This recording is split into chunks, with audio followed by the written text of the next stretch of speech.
and DJs nationwide. 5,000 plus reporters and correspondents nationwide. RMN, Radyo Mo Nationwide. Ang totoong nationwide news network sa Pilipinas. Sa Surigao, DXRS 918. Tatak, RMN. Radyo Mo Nationwide. Minsan, hindi mo alam kung ano ang pinag-uusapan, kung sino ang nagtatanong, at kung ano ang tanong. Ngayon, ang tenga't isipan ay buksan. Intindihin ang bawat issue dahil tayo ang apektado. Straight to the point. Ito ang balitaan at talakayan na tunay na derechahan. Walang paligoy-ligoy, tagos, lubos, umaagos. Straight to the point. Mas malamang usapan, mas mabusising talakayan, komentaryong mas mauunawaan. Straight to the point. Tatak RMN, Radyo Mo Nationwide. Gaya, kumusta? Maradyaw na buntag na sabang sa Idyotanan. Ako si Radyoman Gaydol Futyo, makikiba na isabang din sa Thursday edition and straight to the point. Straight to the point. Headliners. Sa mga headlines nato para kuman na adlaw, Huwebes na pizza 26 ng Marso 2026. Governor Robert Lyndon Barbers may padayag ng mga lakang para sa nasinati na sitwasyon kuman sa krisis sa produktong petrolyo. Meat delivery van sa may barangay Puktoy nasunog, tagrespondihan kagahapon ng Bureau of Fire Protection. Babaji na pusher sikop atol sa bypass operation sa may barangay San Jose sa lungsod ng Del Carmen, Siargao, Surigao del Norte. Fire drill taglunsad sa mga kawani na Bureau of Fire Protection. Samtang gatusan ka mga preschoolers migraduar sa sunod-sunod na mga graduation ceremonies na tagapaygadon kuman sa Department of Education. Padadon isab ang kuman ang taghimo na mga lakang para sa pagpalambo dinhi sa Caraga region na naisgutan atula sa RDC meeting kuman bag-o. Amo dyan nato mga headlines sa ato mga balita para kuman na adlaw. Huwebes na isab pizza 26 na Marso 2026. Tatak Weather. MN Weather Report. Pakisayran nato kuman ang pinaka-latest update sa lakat sa atong panahon. Iba ni Bierna Velasco, Kaskara ng Pag-asa, Surigao. Maradaw na buntag sa tanan. Niyang update sa atong panahon karong adlong Huwebes, pitsa 26 sa bulan sa Marso 2026. Ang easterlies o ang hangin gikan sa silangan o dagat Pasipiko nakaapekto sa nasod.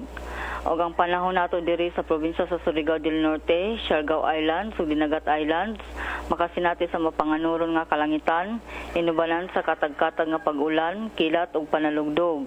Tungod kini sa easterlies o ang hangin gikan sa silangan o dagat Pasipiko. Posible ang mga pagbaha o pagdahili sa yuta sa panahon nga adunay kasarangan ngadto na sa kusog nga pag-ulan. Hinay ngadto na sa kasarangan nga hangin ang magagikan sa amihanang silangan ngadto na sa amihanang direksyon ug hapsay ngadto na sa kasarangan ang balod sa kadagatan. Ang sukod sa atong temperatura sa dakbayan sa Surigao mokabat ngadto na sa 23.6 degrees Celsius to 31.2 degrees Celsius. Ang high tide magsugod unyang alas 3:32 sa hapon sa sukod nga 1.1 meter ug ang low tide nagsugod ganinang alas 12:20 sa kadlawon sa sukod nga negative 0.2 meter. Ang adlaw mosubang karong alas 5:39 sa buntag ug mosalop unyang alas 5:48 sa hapon.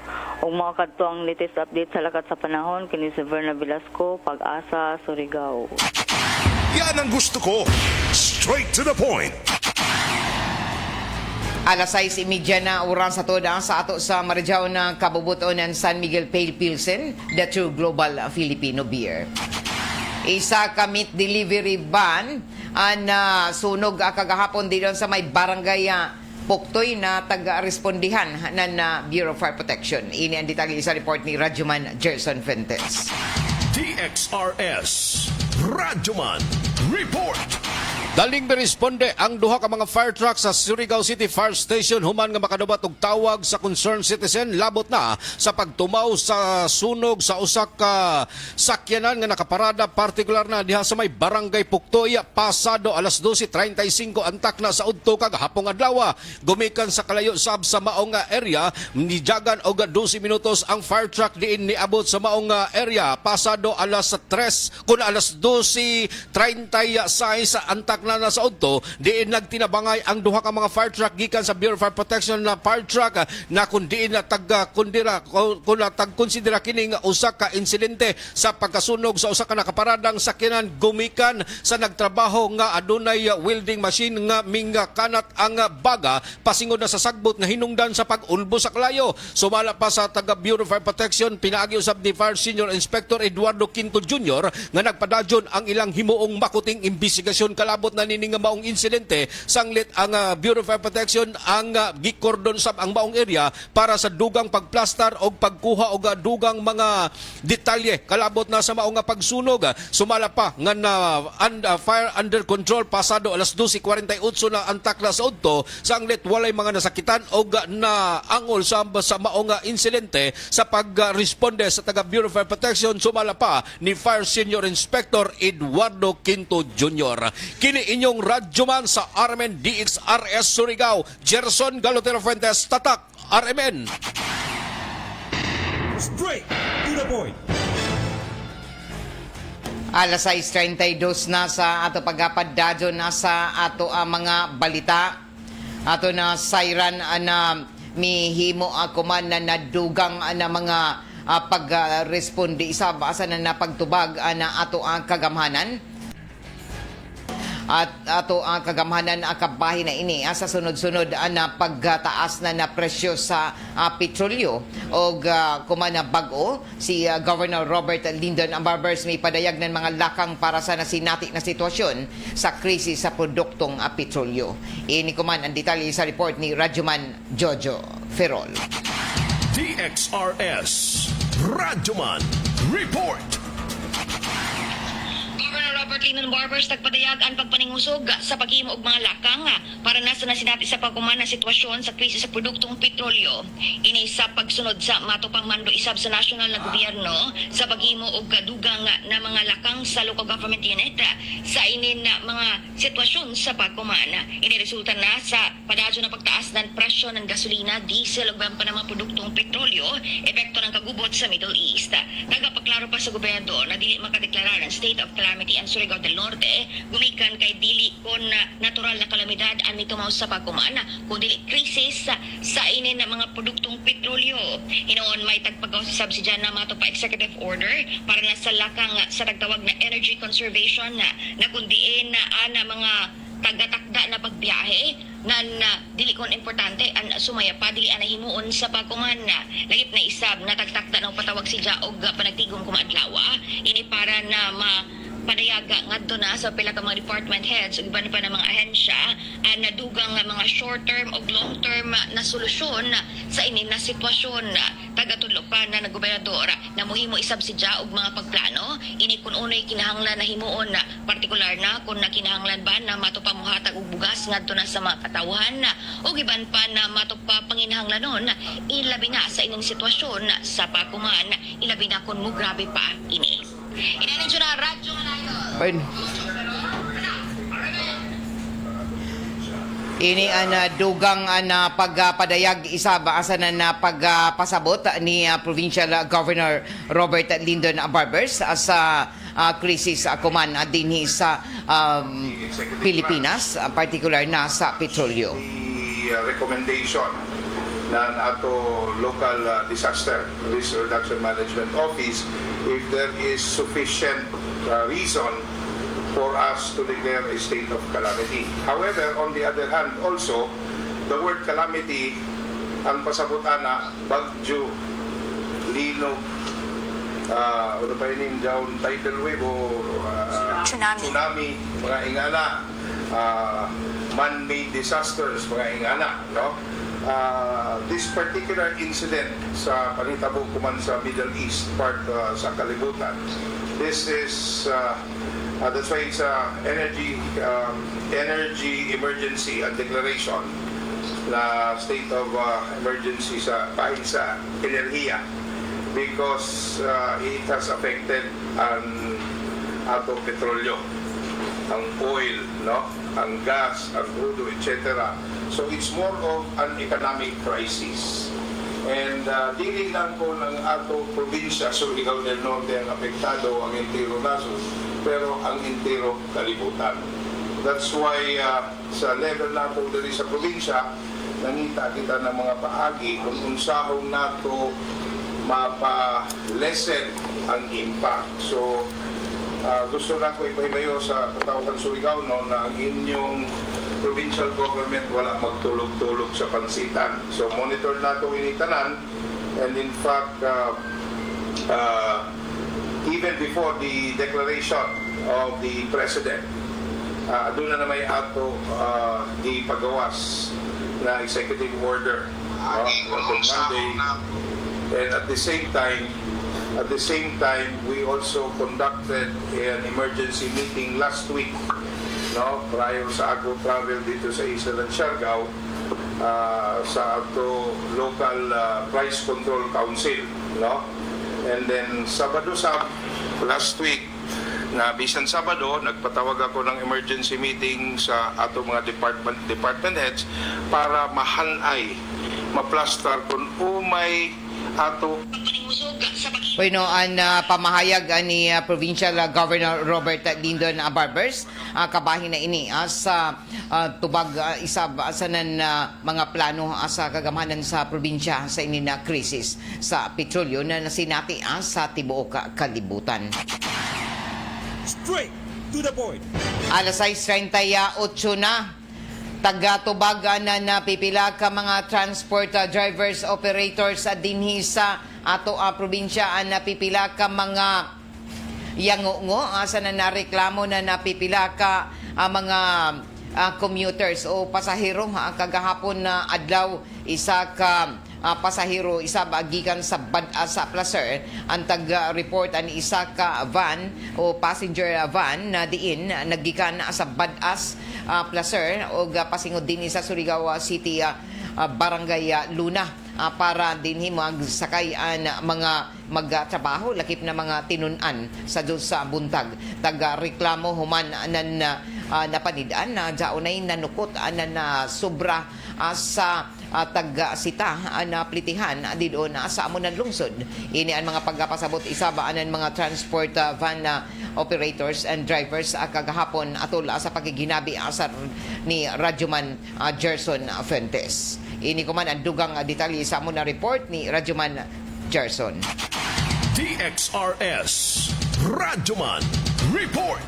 Kumikan sa reklamo sa usa ka pasayro nga gisukot og sobra ka mahal og wala na kini musubay pa sa taripa sa mga nagbiyahe nan van nga gikan sa Barangay Badas sa lungsod ng Placer pasingod na ang biyahe dinhi sa Surigao City. Kini usa ka pasahero ang nagpaabot og reklamo sa RMN DXRS Surigao kinsa nakasakay kini og di pasahero nga van nga gisukot kini sa tag 100 pesos kada usa diin kuyog nini ang iyang anak nga estudyante nga wala hagani hatagi og privilege sa usa ka estudyante nga mosakay nini nga maong sakyanan. Nasayran radyoman kay nga gipaabot usab kini sa RMN DXRS Surigao sa mga drivers o operators nan di pasayroan nga van diha sa may integrated gas and jeepney terminal kagahapon adlaw kinsa tagbutyag usab dinhi nga dili kini membro sa ilahang kooperatiba nga usa ka Hatsco liner nga nagbiyahean dinhi sa Surigao pasingod na sa mga kasikbit usab nga probinsya. Tagbutyag usab nini sa dispatcher nan van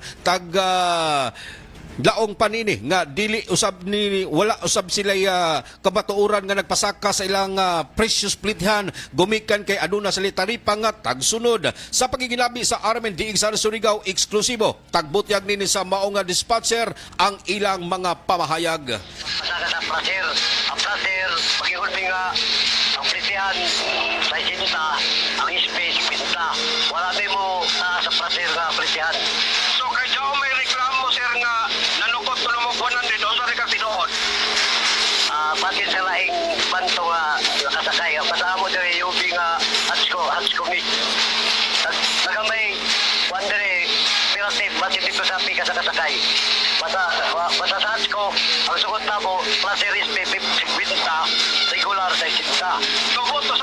taripa para di may makuan sa pasero. Sa isinta yun ma'am, sa isinta. Kaya space, kwinta, mura mo kuan diri sa Hatsko Cooperative. Pero wala pasero, parang ihangyo na mo ang pasero nga, pwede nga dugangan na ito, paindyang para kay 100 mag, 120, ang law sa mga pasero, pwede kayo lumaman ang gasolina. Pero ang pasero, wala mo patungi. Pinta lang ito ng space, sa isinta lang regular. Mauna ang iyo sa pasero nga, kamera po na mo gidugaw sa klabero sa harang, 20 pesos. Ang tiping sa pamahayag sa drivers and operators sa nagkadaiyang nga mga transport group labi na gyud sa nagbiyahean nga van nga gikan sa Surigao pasingod na sa mga kasikbit nga probinsya. Sa eksklusibong pagkikilabi usab ni Radyoman Joshua Cuisuna sa mga driver usab sa jeep nga nagbiyahean dinhi sa Surigao pasingod na dito sa Kitcharao na mahayag usab ang pipila ka mga driver gumikan sa mga nagkanat nga video o mga nagkanat nga reklamo sa padayong pagpangadyo nila og mas taas nga plitihan ngadto na sa ilang mga pasahero. Wala day krisis sa langis. Mao ba? Karon nga panahon.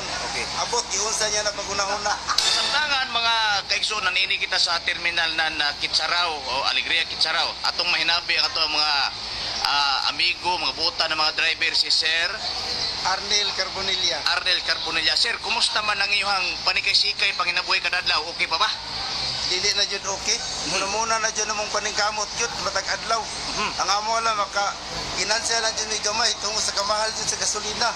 Sa imong estimate sa una o sa karon pilay na bawas inyong kitaon kadadlaw? Murag 1/4 na lang jud aning gawas. 1/4 na lang jud. Muna na jud kay ang STNTC gani nga bus niundang na jud sila kay lugi na jud ang ilang konsumo sa diesel. Kitsaraw gyapon to. Kitsaraw to. Okay. Ang malimono po niundang na po nga STNTC nga modernization nga bus. Lugi gyapon sa diesel nila nga konsumo. Kano sa lang sila nag-stop, sir? Gahapon. Gahapong adlaw. Gahapong adlaw. Kumusta man ang imong mga kaibanan? Okay pa ni sila? Murag gwapo, smile lang gyapon? Ako sila, ilan na lang ikatawa, ilang kapitos ug kalisod sa pamasahero.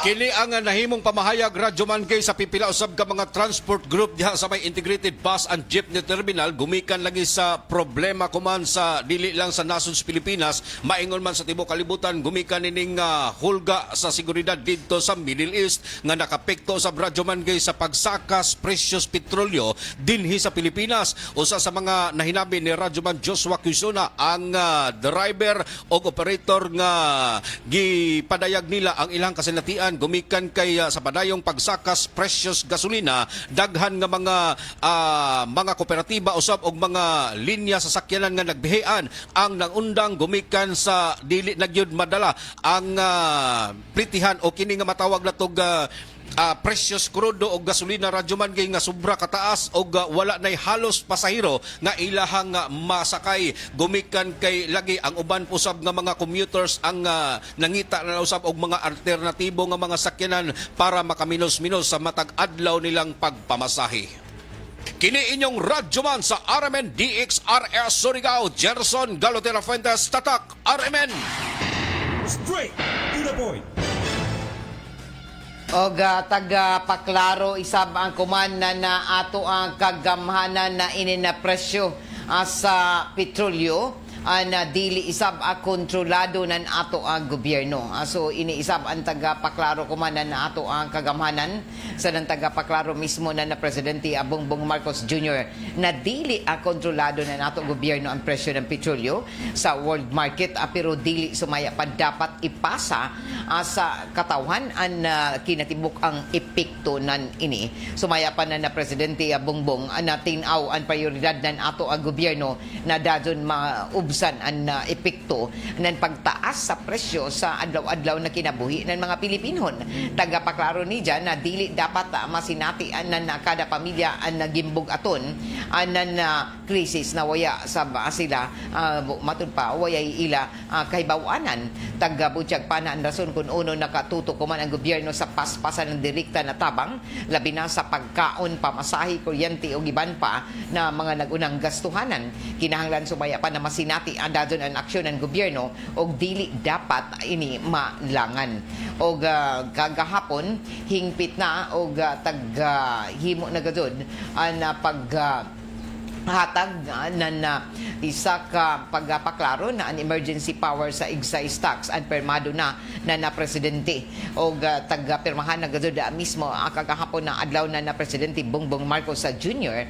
ang Akta Republika 1231 size na naghatag sa presidente ng emergency powers para suspendihon o isuspindi o kunhuran ang excise tax sa mga produktong petrolyo. Inikapahin sa mga lakang sa ato ang gobyerno sumaya pa para gaan ang epekto ng pagtaas ng presyo sa petrolyo sa mga Pilipinon sa epekto paghihapon ng gyera dito sa tunga-tungang Sidlakan. Sa presidential address na Presidente Marcos, tinaw niini na dili dadyon pa mapatuman ang suspensyon ang excise tax at tungod kay may mga kondisyon sa balaod na kinahanglan matubag sa dili pa ini gamiton.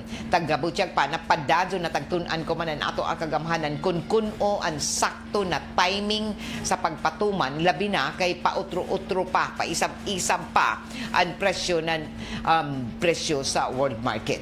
Tumong niini na mga lakang na makitaan ang pagbalansi atali na sa paghatag ng tabang sa publiko o ang pagpabilin sa kita isab sa gobyerno o lauman na makatabang ang amo na balaod para makunhuran ang dugang nagastuhanan ng mga motorista, ang lakip na sa mga pasahero o commuters tunga-tunga sa sunod-sunod na mga oil price hike. Straight to the point. Alas 6:47 nasa ato pagpadadyon nasa dugang panatoan ng mga impormasyon sa nan balita taga Butiyag isab kagahapon na ato mga kadagkuan sa Surigao City Traffic Management Office at tagpaligo nila ang pagpatuman kuman sa mga tourist transport hub at dinhi sa syudad. Taga-sugda na Surigao City Traffic Management Office o SCTMO ang mas istrikto na pag-organisar inin taga-tawag na mga transport hubs o ang mga lakang pinagi na sa pagpaningkamot akuman sa lokal na kagamhanan sa pagdumaya Mayor Paul Dumlao o inabagan isab sa CTPNP o Land Transportation Office ko na LTO. Istrikto ang pag-organisar ng mga tourist transport hubs suyod ang dinhi sa Surigao City.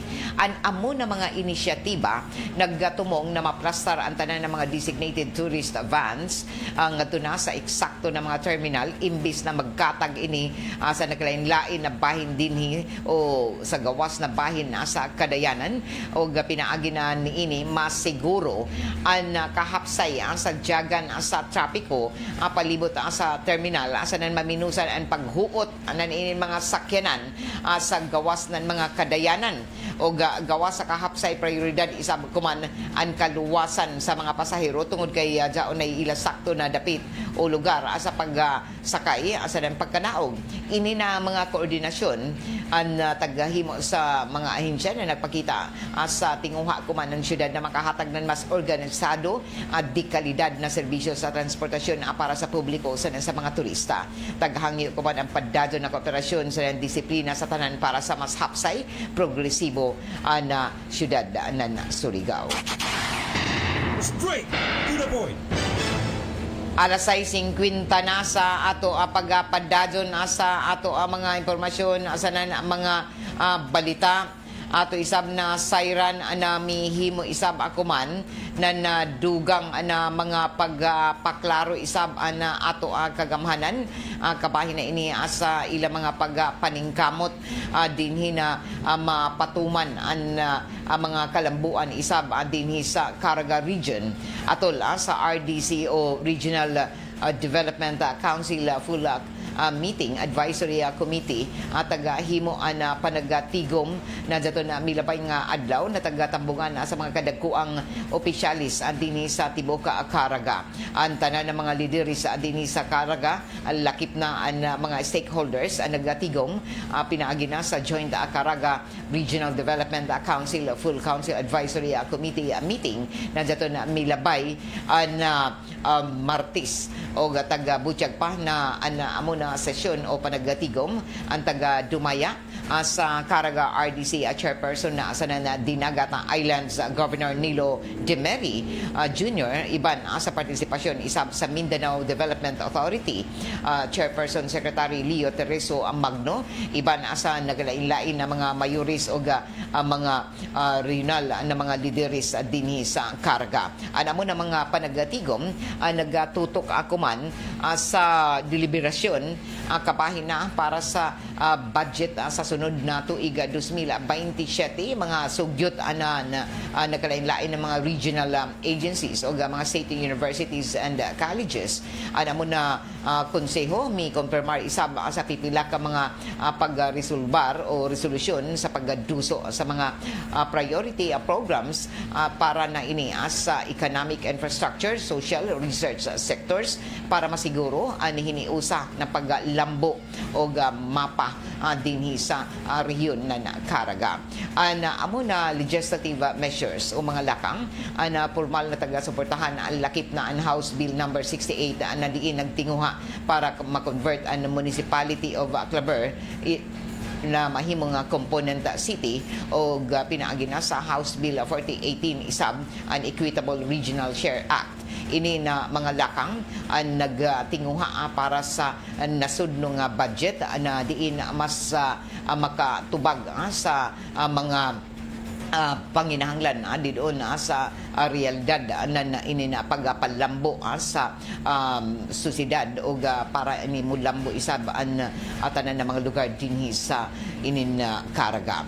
Si Surigao City Mayor Pablo Eva Dumlad II na himong lead role isip chairperson sa Infrastructure Development Committee na nagpresentar na nagkadaiyang mga sectoral concern para dinhi maduso isab o taghimo ang mga paningkamot ubos isab sa commitment para sa tagatawag na paghimo na industrialisasyon o ang pagbag-o sa natad sa mga programa sa fishery, agri-forestry, mining o eco-tourism sector.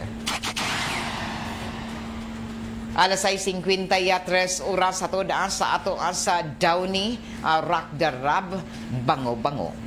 Sa ato pagpadadyon sa ato ang mga impormasyon asa na ang mga balita ato na sayran na isa ka nasudnong establishmento nagbag-o pa nag-abri na isa ba dinhi sa ato ang syudad og kumana bag-o ang National Bookstore na official na gadud na nag-abri dinhi sa may dako isa ba na mall dinhi sa may Barangay Luna og kuman ang mga mahilig isa og nangita anan inin mga ilado isa ba na mga libro na mapalita lamang diyon sa National Bookstore makaangkunan ni ini labi na nato ang mga tinunan na asanan an one-stop shop sa ini na mga libro makuha na dinhi sa amo na bagong establishmento taghimo kagahapon ang pagpaygadon sa pag-abri sa National Bookstore dinhi sa may Gaisano Capital sakop dinhi sa syudad ng Surigao. Straight to the point. Sa ato pagpadadyon sa ato mga balita gikatakda tuod ako man na adlaw ipahigadon na isab ang People's Day 2026 didon gihapon sa mga island barangay sakop sa syudad. Kuman na adlaw na barangay Bitaugan asanan barangay Manjagao na bisitahan sa People's Day na pagpanguyo ni Mayor Pablo Eva Dumlad II o dayho na isab sa People's Day program 2026 sa mga barangayanon sa Bitaugan sa Manjagao sa Jukuman na buntag amo na libre na serbisyo. Taga-butyag pa na taga-paandam kuman ang tanan ng mga baryuhanon sa amo na mga barangay para dinhi makasinati na libre na mga serbisyo gikan sa kagamhanan sa syudad. Maggasugod ang People's Day Year 3 o People's Day program 2026 alas 8 kuman na buntag hangtod na alauna kuman hapon didon mismo sa barangay Bitaugan Gymnasium. Og nahimo na posible ini tungod ang sa mga paddado ng paningkamot ang ato ang lokal na kagamhanan na madayag gud ang mga nagunang serbisyo pasingod diyon sa mga barangay ang sa dili na mahasol sa pagtabok-tabok at dirigikan sa isla pasingod dinhi sa syudad. Pipila sa mga serbisyo na ihatag atol sa People's Day program ang mga serbisyo gikan sa mga buhatan na City Veterinary sa Philippine Statistics Authority, City Health Office, City Agriculture Office, and Local Civil Registry and Philippine National Police and Philippine Army, ang City Assessor's Office. Lakip na niini ang mga makuha isab na mga serbisyo gikan sa City Legal Office, DTI Negosyo Center, ang Bureau of Fire Protection and COMELEC, ang City Mayor's Office, City Social Welfare Office.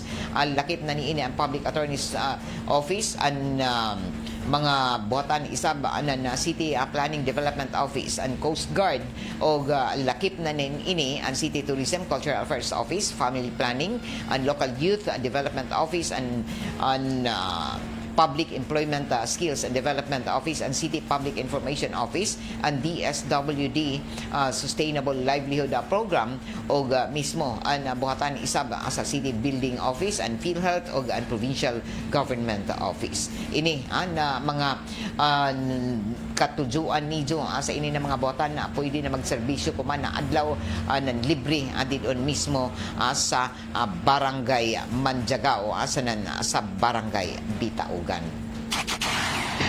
Straight to the point. Alas 6:57 na oras ato ang sa ato sa Marjaw na kabubuton ng Megasoft Hygienica Products Incorporated, na diin amoy tighimo ng lampin pads baby diaper, mega affordable, mega absorbent, o skin friendly pa mo lungtad na 12 oras. Mapalit na ang lampin baby pants diaper didon sa mga nagunang butika dinhi sa ato ang syudad, sa mga grocery stores.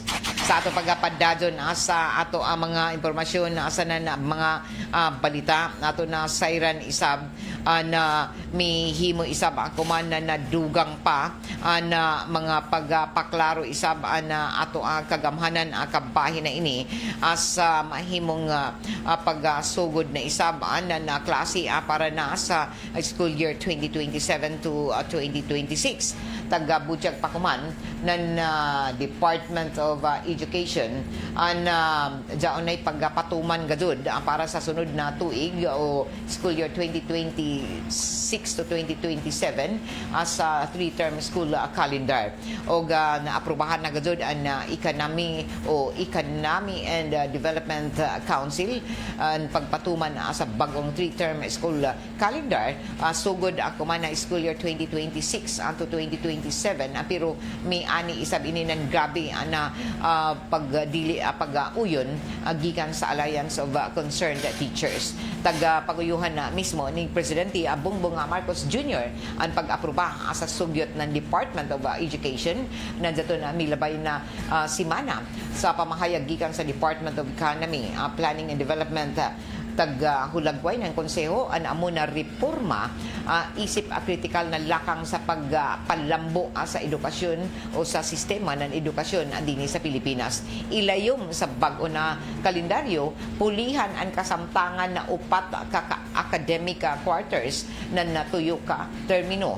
Og tumong ni ini na makunhuran ang matud pa klase kalangan sa klase human na nakalista ang Department of Education na miabot 53 ka adlaw nawaya sa school year 2023 to 2024, o magasugod ang pagsuyod pinaagi na sa 5 ka adlaw na opening block para sa learner profiling o administrative preparations. Sundan ini sa 60 ka adlaw na instructional block para sa padadyo na pagtudlo, o ang mga matod pa pagsilibrar ng mga aktibidad ang iiban na lamang sa duha ka semana na end of term block, kundiin himuon isab ang remediation para sa mga tinunan o wellness activities para sa mga magtutudlo. Bisan pa sa ini kundi na kumanan act ang polisiya sa nang tagtawag ini na isa ka rushed o arang kadinalian na lakang na waya mo matubag sa dako na mga isyu kuman sa edukasyon. Sumaya pa sa grupo na nagpakita ini ng top-down decision making kundiin tagpakilid ang boses anan mga magtutudlo. Isip depensa tagtinaw kuman ng Department of Education na miagi ang polisiya sa sunod-sunod na mga konsultasyon sukad pa nandiyaton na iniro kuman na tuig kaiban ang mga ginikanan, magtutudlo, mga school leaders o lakip na ang mga magbabalaod. So sa sunod na school year kay nahibayo kita kuman nagtapos na ang school year 2025 to 2026 mahuman na kuman na abuyan gani nagdaghan na ang mga graduation ceremonies, mga moving up ceremonies na taga-sugdan kuman na simana o matapos gihapon ini sa sunod na simana taga-butyag pa na humanan ini mag-bag-o na para na sa sunod na school year 2026 to 2027 ang bag-o ay patuman ang 3-term school calendar sugod sa 2026. Straight to the point. Alas 7:01 na duganghan ay pa sa ato mga balita ato din sa Marijaw na kabubuton nan smart dishwashing ato na sayran isab ang mga kaigsuonan na padadyon ako man na tagahimuan isab na dugang na mga paghatag na ayuda nan ato ang kagamhanan an iban pa ng mga sektor labi na sa ato mga mag-uuma o tagahimo pa na paghatag anan pagpakalma kumanan ato ang kagamhanan an tanan na mga mag-uuma o iban na mga sektor na nangadyo na nahinabang na dili ang ayan na mahadlok o mahadlok adungan sa deklarasyon isab kuman ng State of National Energy Emergency sa paklaro kuman ng Presidente Bongbong Marcos Jr. na nakatutok lamang kuman ang deklarasyon sa sektor ng enerhiya inin pagdeklara ng State of National Energy Emergency particular sa problema sa supply o padadyo na pagtaas ng presyo sa petrolyo. Tagabutyag pa na way rason para magpanik ang publiko tungod kay nulihok na kumano aksyon ang kagamhanan para makubsan ang epekto ni ini o mapagaan ang posible na paglala sa sitwasyon. O sumaya pa na tumong ng deklarasyon na mahatagan ang gobyerno ng mas halapad na gahumkuman sa arang na opsyon para makalihok dadon kun kinahanglanon.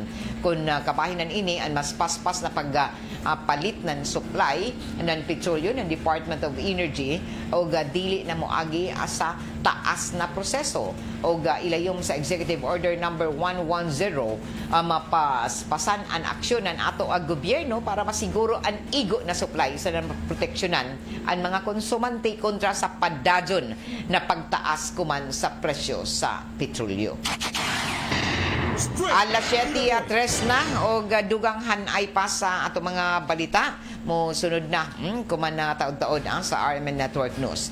Jari pahibayo tuod agikan sa Surigao del Norte Electric Cooperative Incorporated akon Surneco ang tanan miyembro konsumante tag-isa sa Surneco at taga-paybayo na jaoy paygadyo na virtual hearing ako man umabutay na Abril 13 Lunes sa may alas 2 antak na sa hapon na sa Surneco main office Espina Street Barangay Taft. Ini na hearing may kalabutan sa ERC case number 2026-019RC kun aplikasyon para sa approval ng inin capital expenditure projects para na ini sa tuig 2023 nga na 2025. O ang panghinaot kumanan na kadumayan sa Surneco sa paggatambong partisipasyon para mahisgutan ang mga mahinangdano na kalihukan sa ato kooperatiba. Awag ini sa nampahibayo ni Engineer Berven Ladaga, ang General Manager ng Surneco.